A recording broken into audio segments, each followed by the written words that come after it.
असं म्हणतात की रायगडाची स्वारी करणं कुणी आयऱ्या-गायऱ्याचं काम नाही. इथे फक्त वारा, पाणी आणि मावळेच जाऊ शकतात. आणि ह्या वर्षी तर रायगडावरचे सगळेच रेकॉर्ड तुटले आणि काही चांगल्या तर काही निराशाजनक घटना पण घडल्या. तर मित्रांनो, आजच्या व्लॉगमध्ये मी सर्व काही सांगणार आहे, त्याच्यामुळे हा व्लॉग शेवटपर्यंत बघा. तर मित्रांनो, यूट्यूबवर जर बघत असाल तर सबस्क्राईब आणि फेसबुकवर बघत असाल तर फॉलो करायला विसरू नका. तर घरून निघाल्यापासून ते सर्व जर्नी या व्हिडिओमध्ये मी तुम्हाला सांगणार आहे. तर जय शिवराय मित्रांनो, मी आकाश शेजुळ आणि स्वागत आहे तुमचं आपल्या आजच्या व्लॉगमध्ये. तर 4 तारखेला सकाळी आम्हाला 6 वाजता लासूरवरून डायरेक्ट पुणे बस होती.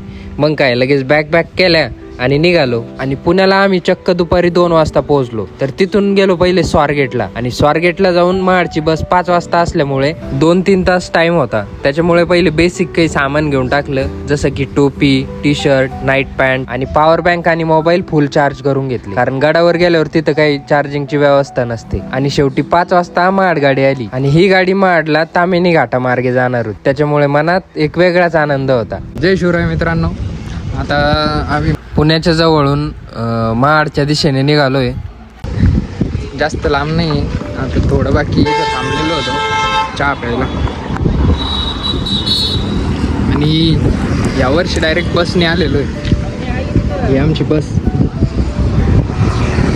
बसनी शपथ, याच्यानंतर कधी बसनी नाही येणार. लय अवकाळ होती, याला पण विचारून द्या.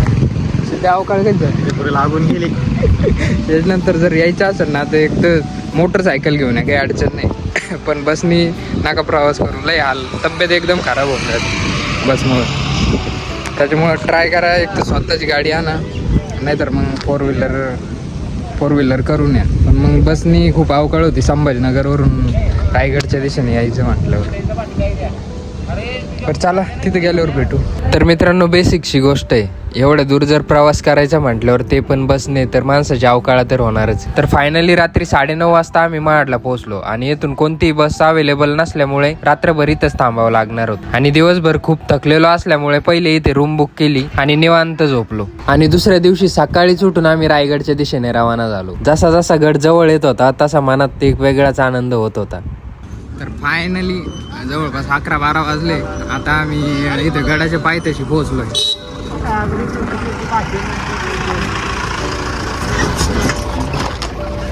हे घ्यायचे ते. हा क्षण कॅमेऱ्यात कैद करून एवढं भारी वाटलं ना, काय सांगू.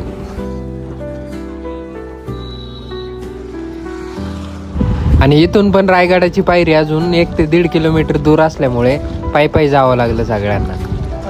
आणि फायनली आम्ही रायगडाच्या पायथ्याशी पोहोचलोय गाईज. आणि इथे श्रीमान रायगडाच्या पहिल्या पायरीचे दर्शन घेतले आणि गड चढायला सुरुवात केली.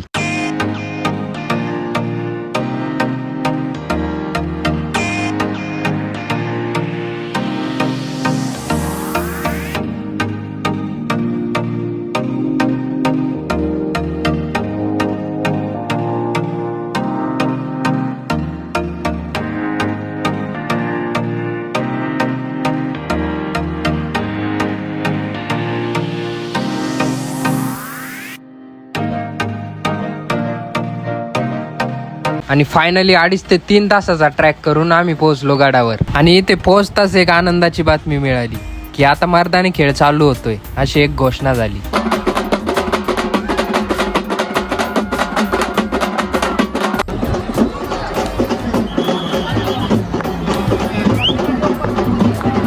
आणि यावर्षी 5 तारखेलाच रेकॉर्ड तोड पब्लिक इथे बघायला भेटली. जवळपास 4 लाखाहून अधिक मावळे 5 तारखेलाच इथे उपस्थित होते. आणि त्यानंतर सुरू झाला मर्दानी खेळ. होळीच्या मैदानात तुफान राडा घालण्यासाठी काही मावळे आणि काही आपल्या वाघिणी आल्या. काय ते मावळे, काय त्या काठ्या, काय ते शौर्य, काय त्या तलवारी. असं वाटतं जणू राजांच्या काळातच आलोय आपण. आणि मर्दानी खेळाचा थरार सुरू असतानाच वातावरणात एक नवीन ऊर्जा संवारली. ढोल ताशांचा गजर आणि तुतारीचे निनाद चारी दिशा घुमू लागले. आणि आगमन झाले युवराज संभाजीराजे आणि शहाजीराजे छत्रपती यांचे. आणि क्षणात संपूर्ण होळीचं माळ जय भवानी जय शिवाजीच्या जय घोषांनी दुमदमून गेलं, जणू आपला राजाच प्रजेच्या भेटीसाठी इथं आला की काय. तर त्यानंतर रात्र खूप झालेली असल्यामुळे आम्ही जेवण करून थोडासा आराम केला आणि फायनली उगवली ती सोन्याची पाट. 6 जून शिवराज्याभिषेक सोहळा. आणि व्हिडिओच्या सुरुवातीला सांगितल्याप्रमाणेच पहिली निराशाजनक गोष्ट म्हणजे काही जण 6 तारखेलाच हा उत्सव न बघता गडाच्या खाली निघाले. मान्य आहे यावर्षी पब्लिक खूप होती, पण मग आपल्या राजांचा उत्सव न बघताच खाली जाणे हे काही मला योग्य वाटत नाही. आणि त्यामुळेच थोडंसं वाईट पण वाटलं. खरा सोहळा आणि मज्जा तर 6 तारखेलाच आली, जी की त्यांच्या नशिबात नसेल तर असो. आणि त्यानंतर सुरू झाला संपूर्ण महाराष्ट्राच्या राजाचा छत्रपती होण्याचा महोत्सव. भाई, काय आहे तो मावळ्यांचा जोश, काय आहे शिवरायांबद्दल निष्ठा, काय आहे कर्तव्य, सर्व काही तुम्हाला इथेच बघायला भेटणार.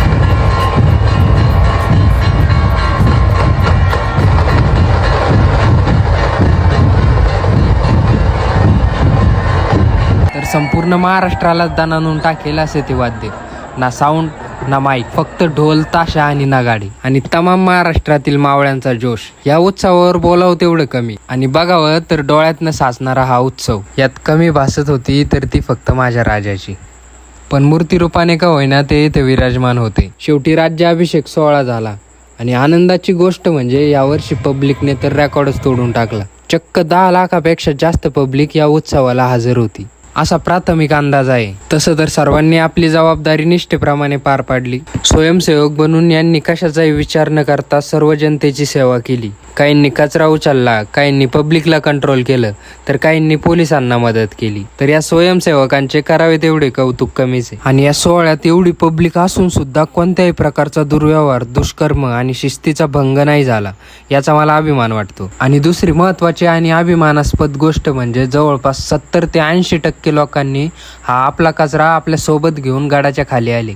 पण त्यातीलच काही 20 ते 30% असे निर्लज्ज होते की ज्यांनी आपल्या मालकीचा गड असल्यावानी इकडे बाटली फेक, तिकडे पिशवी फेक, असे काही वेडेचाळे केले. हे तर फक्त मज्जा पाहण्यासाठी झालेले होते. अशा लोकांना एकच सांगणं आहे, तुम्ही जर गडावर नाही आले ना तरी चालेल, त्यामुळे गडांचे आयुष्य तरी कमी होण्यापासून वाचेल. तर असो, त्यानंतर कार्यक्रम संपल्यानंतर घरी जाण्याची ओढ तर सर्वांनाच होती. आणि त्यामुळेच घरी जाण्याची लाईन ही होळीच्या माळापासून ते जगदेश्वराच्या मंदिरापर्यंत लागलेली होती. आणि ती सकाळपासून ते रात्री 11 वाजेपर्यंत. आणि याच पब्लिकला कंट्रोल करण्यासाठी यात आपल्या कर्तव्यनिष्ठ पोलिसांचा आणि स्वयंसेवकांचा मोलाचा वाटा आहे. आणि त्यांच्याही मनापासून खरंच खूप आभार.